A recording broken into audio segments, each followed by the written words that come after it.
વાત છે વડોદરાની મનીષા ચોકડીથી જે અકોટા ગ્રાઉન્ડ છે ત્યાં આગળ જાય છે. એ રોડની હાલત જુઓ.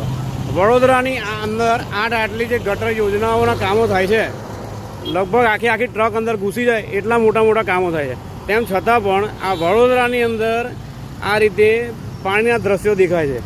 લગભગ સામે આપણે ઝૂમ કરીને જોઈશું તો એક એક્ટિવા જેવું કે ટુ વ્હીલર પડેલું એવું દેખાય છે. આ પરિસ્થિતિ વડોદરાની છે. હાલની અંદર દેખાય છે કે વરસાદ લગભગ કદાચ 1-2 કલાક કદાચ પડ્યો હશે બેબી, એક્ઝેક્ટ નહીં ખ્યાલ કે કેટલો પડ્યો છે. તેમ છતાંય પણ આ રોડ પર પાણી બિલકુલ નહીં. અને આ જે અકોટા ગ્રાઉન્ડ છે એ બાજુ જાય છે જે એ બાજુ આ પાણી જ પાણી ભરેલું છે.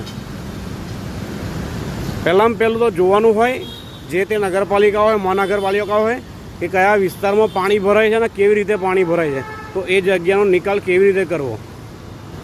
તો આ જગ્યાએ જેમ બને એમ વ્યવસ્થા કંઈ કરો તો નાગરિકોને હાલાકી ના થાય આ રીતે.